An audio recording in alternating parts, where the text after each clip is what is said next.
obviously not as friendly as being home.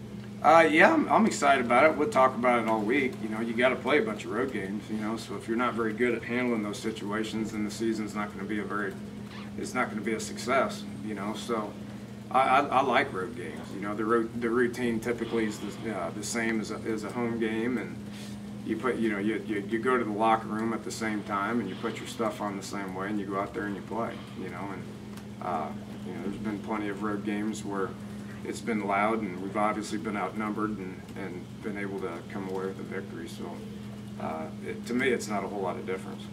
You mentioned routine a lot. Did you guys have a practice run with the road games, or do you talk to them about what's expected kind of leading up until they get on the field first? No, we don't do that. A lot of guys do that. A lot of teams take their teams to the stadiums, and I don't know if they're supposed to develop a comfort level or familiarity level or whatever it is, but the sidelines are always the same and the field's always the same. So to me, a field's a field, and that's how they got to approach it.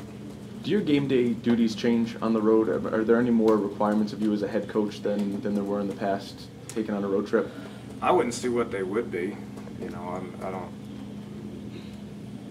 I mean, like the hotel stuff's always different, but that's why you have operations people to take care of all that stuff. And in my mind, I'm going to approach it the same way. I'm going to wake up and do the same thing I normally do on Saturday or Sunday or whenever it is. Can you talk to us a little about Bradley Starks and where he stands right now, and also what you see in him that he's been through his career able to catch one touchdown out of every 8 catches that he's had? He's getting better. I didn't want to talk about him a month ago, but based on the last 3 weeks of him being out there practicing hard, he's on track to get better and better. He's sitting at third team right now, but if he has a good week of practice, he may be second team. He may be first team. I don't know. That's a day-to-day thing that when guys are out there practicing, we continue to evaluate them, and we put the people out there we feel like are the best people in those positions.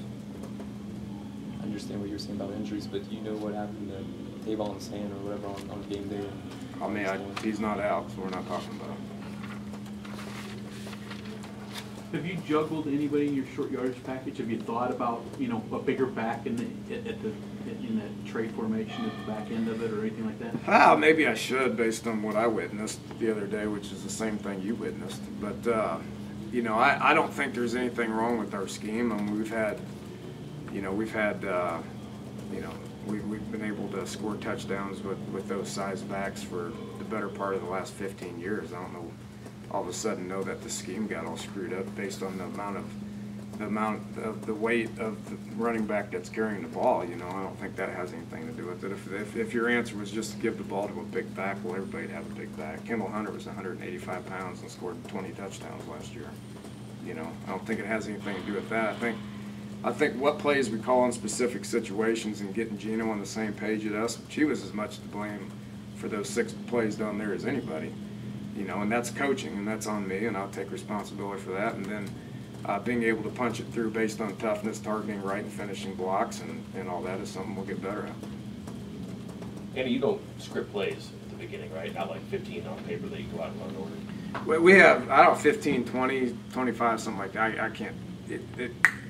If we put 1 through 5 on there, it's always going to change. I'm going to jump around too much. So. That said, you want to get off to a good start, obviously, especially on the road. How do you manufacture a good start? If you don't have a set word, what are the things that you do, whether it's in the week of the game plan, so you know that you're not getting slaughtered, like you said? Well, I talk about it, I guess. Talk about coming out faster. Part of that has to do with you really never know what they're going to do anyway. That's part of it. But I've been in charge of offenses where we start really fast, been in charge of offenses where we start really slow. If I had the magic formula, we'd always start fast. So we'll work hard at it, talk about it, and try to prepare them as well as we can.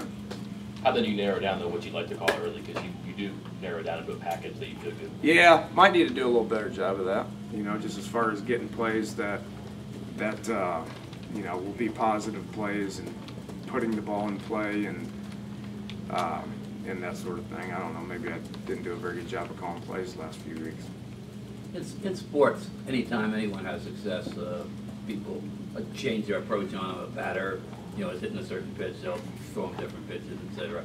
Have you noticed this year? I know you've only got 2 games in there against people that really aren't familiar with you, but have you noticed a change in defensive philosophies at all against you and what you've done, or is it pretty much the same? A little bit. as you've been seeing? A little bit more guesswork.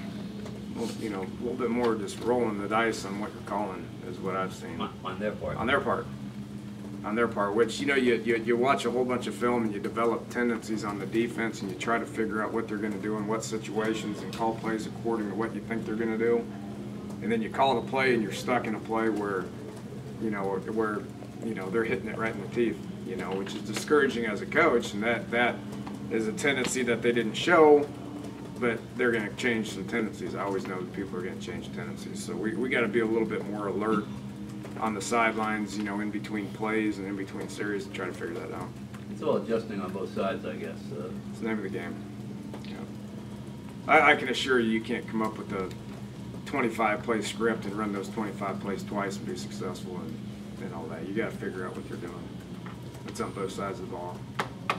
Coach, you've been Tony, talking. what's up? Daniel, with that being said, obviously the goal of the first 2 games was to win. That's what you were doing. Percentage-wise, how much of that playbook have you not had to use yet that potentially could be put out there this week? Well, there's quite a bit. There's quite a bit. The base of it's always in, but we got lots of different ways of doing what the base is. You know, and that's one thing that we try to do offensively. You know, and defensively, we're the same way. You know, I mean, there's some fronts and blitzes and twists and stuff that we probably haven't shown yet, which that's just the natural progression of playing football. You know, you can't go into a game with everything. I mean, you blow your kids' minds, you know, so you try to figure out what you can handle and you put it in, and then once you get a little bit better at it, then you feel like moving on to being able to do a little bit more stuff. So the longer I'm here and the more that you know, we have players with familiarity to it, probably the more variety you're going to see. You know, it's going to be awful hard for me to put a product out there that looks like the New England Patriots did last night. Right? Those guys threw for like 5'11" and had 700 yards, which, you know, I've been a part of games that have done that as well, but it probably didn't happen game 2. It probably happened more like about year 8, which is what they're in or whatever. I mean, they got a bunch of people that have played a lot of football together, you know, and that makes a big difference. Coach, you've been talking about how Gino's been a leader and getting the offense and everything. Since you've got here, how have you seen him improve and how have you seen him evolve into your offensive scheme? He's getting better, you know. I mean, he made some mental mistakes. He's talented. We all know he's talented, and he loves to play the game, and he's the leader in the clubhouse and all the rest of it, you know. But you know, he's still making some mental mistakes. He needs to understand exactly what I'm thinking without me being able to tell him, you know, which takes time and it takes you know, a level of concentration when he's out there on the field to be able to study what my reaction is to things and what my signals are and what I'm telling him to think about, and based on previous plays and successes and failures and all the rest of it, about where we feel like we need to go with the ball. Is that role off the field as a leader almost as important as what he's doing on the field? Yeah, especially when you got, you know, half your offense and half your defense, which we got some guys on the defensive side of the ball like Keith Tandy and Najee Good that are doing the same thing on that side, you know, and they're not nearly as young as inexperienced as we are offensively based on continuity and all that.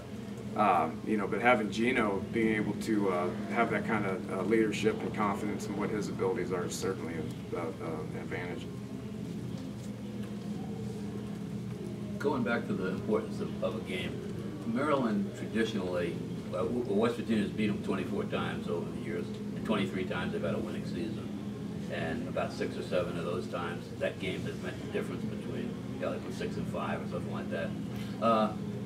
Does that play any role? I mean, that this game seems to be a pivotal game in the schedule each year.